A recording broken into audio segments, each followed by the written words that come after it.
Selamat pagi, siang, sore, dan malam. Dan kapanpun kalian menonton video dan mendengarkan podcast kami hari ini. Dan mungkin kalian sedang sambil ngopi ataupun apapun itu. Dan nih ada kata-kata yang bagus nih, yaitu tak kenal maka tak sayang. Nah, mungkin di video podcast hari ini kita kenalan dulu deh, biar kalian saling kenal gitu.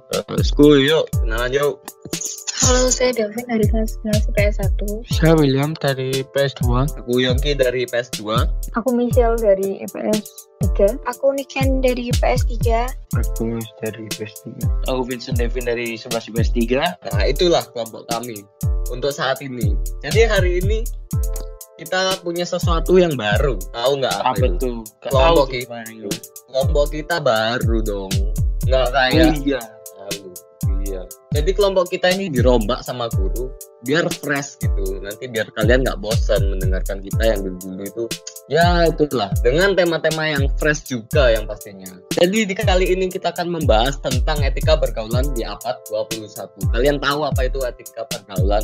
Ya seperti halnya itu kita dalam bergaul itu bagaimana cara kita bergaul, ya seperti itulah. Tapi ngomong-ngomong tentang bergaul, kalian tahu nggak bergaul itu kan biasanya dimulai dari sekolah kan ya.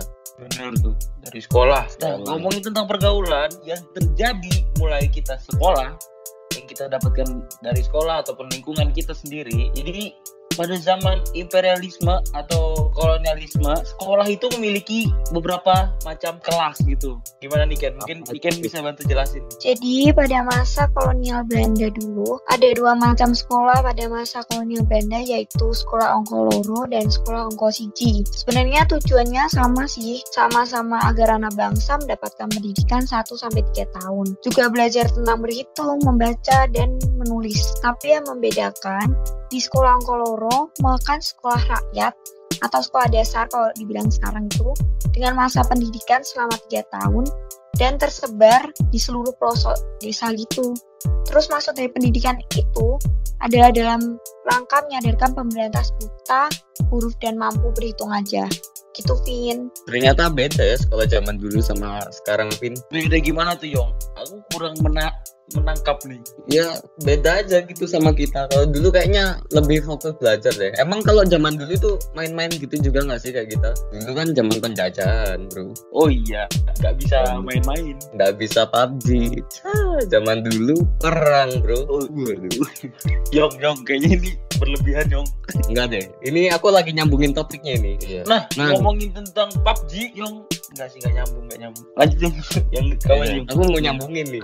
Nah, jadi kan tiap di kelas itu kan kita berteman itu pasti berbeda-beda suku kan. Di kelas kita nggak mungkin dari Jawa aja.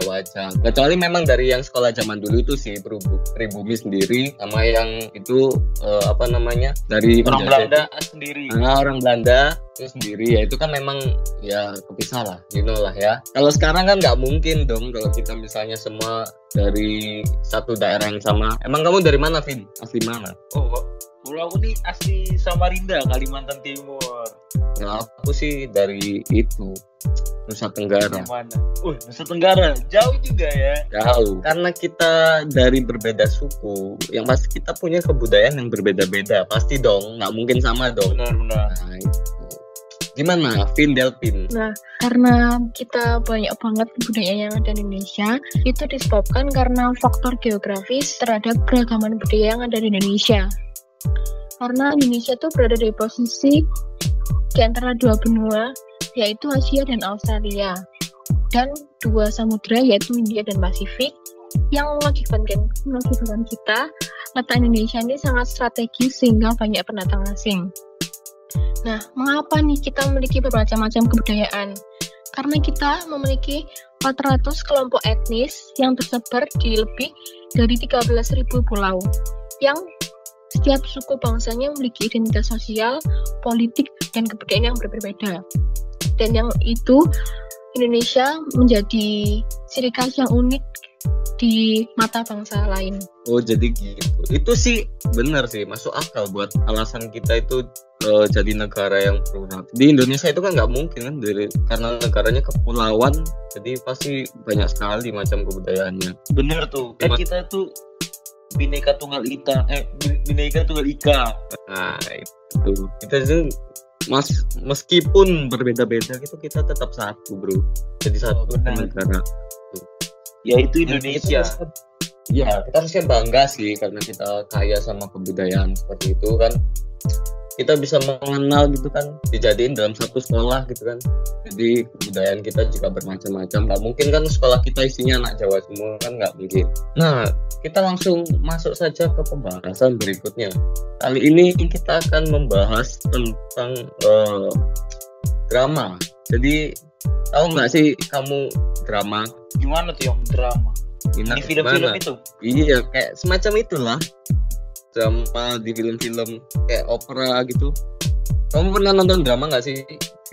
Oh, kalau wayang itu masuk drama nggak, Yong? Waduh, kayaknya masuk ya, harusnya masuk. Kan cuma pemerannya itu benda mati, subjeknya beda gitu pemerannya. Oh iya.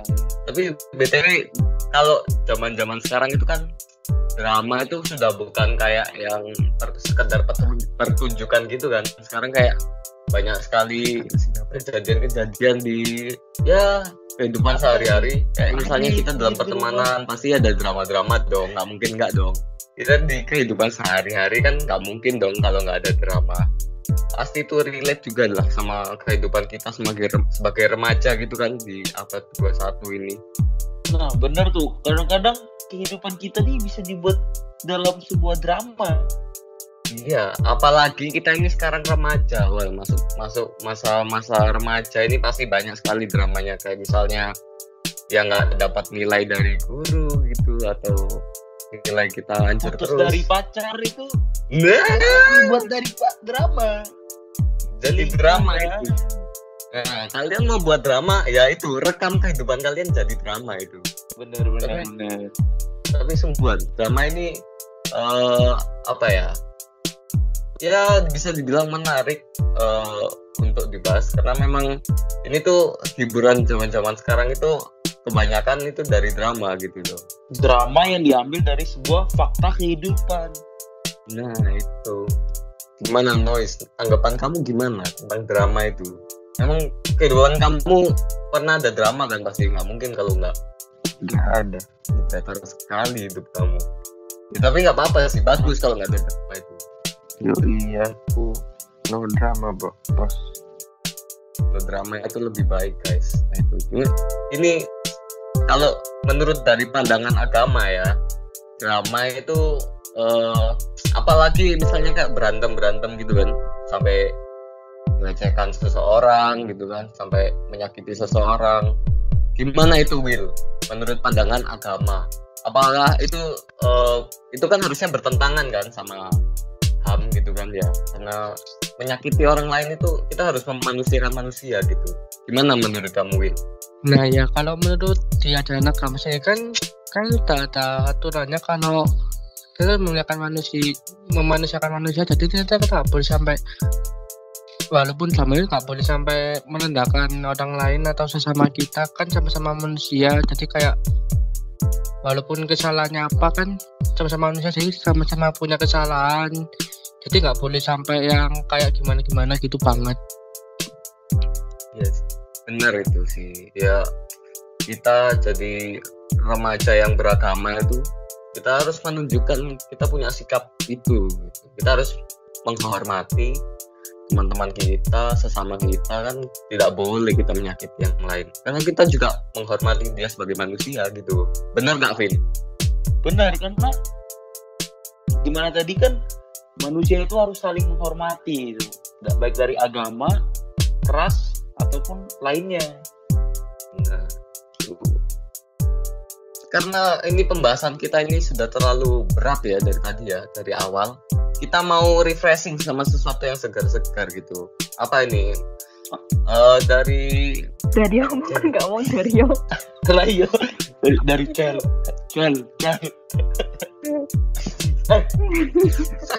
Jadi balik lagi ke topik ya ini. Balik lagi ke topik. Kita akan refreshing ke yang segar-segar gitu kan. Biar topiknya itu nggak berat-berat gitu. Karena mikir itu menguras tenaga gitu. Gimana Cel? Ada sesuatu yang menarik kah untuk disampaikan? Ada. Jadi kan pasti kalian pada punya Instagram semua kan, dan pasti banyak yang nge-follow influencer ya kan. Pasti dong. Nah, hanya Geraldine kan, ya itu salah satunya. Nah, influencer kan biasanya dia endorse ya kan, endorse pakaian, endorse makanan. Itu relate tahu sama kehidupan kita sekarang. Maksudnya kayak kalau kita lagi punya barang, kita nggak cukup cuman nawarin teman doang gitu nggak sih? Kamu mau beli barang tuh nggak beli dong gitu kan? Maksudnya itu nggak apa ya? Kali. Apa sih namanya anjir? Nggak apa sih? Nggak efisien. Laku. Nah iya nggak efisien, dan beritanya itu nggak sampai ke masyarakat luar gitu. Jadi cuma di kalangan kita aja. Jadi misalnya kalau kita mau jualan gitu, kita bisa sebenarnya kalau mau pakai endorse, cuman ya gitu budgetnya pasti ada budget tersendiri, harus masin sama budget kita sendiri mau yang berapa. Tapi kayaknya untuk pemula ada deh beberapa selebgram yang nggak terlalu tinggi banget budgetnya. Waduh. Terus bahasa apa anjir? Kalau kamu mau endorse aku juga nggak apa-apa kok. Apa? Kalau kamu mau endorse aku juga nggak apa-apa kok. Followersmu berapa sih? Emang kalau mau endorse itu harus followers berapa sih Kakak Celi? Kan biasanya ada yang menyangkut manajemen ya. Sekarang kan banyak manajemen gitu buat endorse-endorsean. Jadi biasanya followers minimal 5.000 atau 10.000 gitu lah. Itu baru yang budget minim banget ya. Iya sih, tapi bener memang relate. Kalau kita mau buka jualan, terus kita cuma promosiin ke sekitar teman-teman kita doang, teman-teman terdekat ya kan sulit gitu buat dikenal, buat naikin engagement itu loh. Informasinya cuma stuck di situ aja, nggak bisa naik kemana-mana gitu. Nah, iya, belum lagi kalau misalnya produk kita itu nggak cocok di teman-teman terdekat kita, jadi kan nggak bisa disebarin dari mulut ke mulut gitu kan, tergantung sama kualitasnya. Iya sih. Tapi namanya jualan ya harus butuh modal. Nah jadi kita juga harus punya modal untuk promosi. Kalau promosinya gitu-gitu doang ya dagangan kita bisa nggak laku. Nah itu nggak balik modal. Kamu tahu BEP kan? Nah itu kalau mau usaha harus balik modal dong. Harus mikirin modal sama balik modalnya juga ya. Nah betul sekali. Tapi kan banyak tuh promosi tanpa artis. Jadi misalnya nyebar poster, pajang billboard. Tapi ya billboard pasti lebih mahal daripada endorse artis atau selebgram gitu. Iya, tapi kalau misalnya pandemi kayak gini, pasang-pasang poster atau billboard kayaknya kurang efektif ya. Soalnya kan orang-orang juga pada di rumah, pada takut keluar. Pada lihat HP dong sekarang. Tapi sekarang Instagram ada kok fiturnya buat itu. Jadi dia bayar buat iklan kan bisa. Oh ya, Instagram Ads ya. Iya, di Facebook juga ada buat marketplace itu buat yang mau menjual produk kalian, bisa langsung buka toko. Bisa juga dimasukin ke dalam online store kan buat poster-posternya, poster online gitu. Iya, banyak kok semuanya sekarang. Banyak. Benar-benar ini ya, itu kalau misalnya kalian mau buka usaha, mau jualan dari rumah, kalian mau kaya sejak dini, itu tadi kalian harus mendengarkan omongannya Celi tadi. Kalau misalnya kelewatan bisa di backward kok, ditekan, di tap ke belakang. Nah itu diulangi tadi tips-tipsnya Celi, diterapkan, kalian langsung dipastikan bisa membuat usaha. Setidaknya buka dulu lah, nanti cuannya bisa belakangan. Pokok itu tipsnya. Jadi itu dari podcast kami. Intinya sih dari podcast ini tuh kita tuh sebagai remaja itu di abad 21, kita punya etika pergaulan yang jelas tentu beda dari zaman dulu, karena ada beberapa faktor dari faktor politik, ekonomi dan lain sebagainya. Itu misalnya seperti pada zaman dahulu kan kita dijajah, kita tidak bisa seperti bebas sekarang. Kita dapat pendidikan juga sebatas bisa baca tulis, kita cuma bisa ya sekedar ya itu baca tulis, dan kita juga pergaulan ya seperti itu saja. Kita juga masih menganut budaya dari luar, dari budaya Eropa, kita masih pakai caranya bahasa dari Belanda ke budaya Belanda. Itu sangat berbeda sekali. Kalau sekarang kan anak-anak sekarang pada gaming, mabar, apalah. Zaman dulu kayaknya tidak deh. Terus dulu itu lebih buat organisasi gitu. Dan Kita juga belajar berbagai macam kebudayaan yang kita sampaikan tadi. Bagaimana kita mengetahui bagaimana negara Indonesia itu begitu plural. Ya itu dah, pokoknya kita jadi satu negara Indonesia. Sekian dari podcast kami. Tapi Jika Yongki, sebelumnya aku ada pesan nih. Buat teman-teman. Jadi kita nih kan memiliki etika pergaulan. Nah, jadi kita bisa bergaul, jangan terlalu fokus ke handphone karena itu bukan etika yang baik sih. Jika lagi ngumpul malah sibuk sama handphonenya masing-masing. Jadi ya pergaulannya jadi ya gak ada hasil lah kalau bisa dibilang. Iya, cuma kalau nongkrong gitu kan. Ngumpul cuma buat ngomongnya lewat WhatsApp gitu, padahal di sebelahnya kan nggak make sense gitu. Ya itulah, semoga teman-teman bisa itu ya, menyerap apa maksud dari kami. Jangan lupa kalian like, subscribe untuk podcast ini, karena like kalian itu sangat berarti untuk kita. Tanpa kalian like itu nilai kita bisa di bawah rata-rata. Bisa hancur. Bisa hancur. Kalau kalian netizen yang berbaik hati bisa pencet like. Kalau tidak suka beri masukan saja, jangan di dislike. Karena like kalian itu sangat bermutu bagi nilai kamu. Jadi kami sangat mohon untuk supportnya. Jika kalian suka, kalian bisa ikuti terus podcast ini untuk tema-tema berikutnya. Jangan lupa tunggu kami di podcast berikutnya. Sekian dari kami. Saya ucapkan terima kasih. Goodbye teman-teman.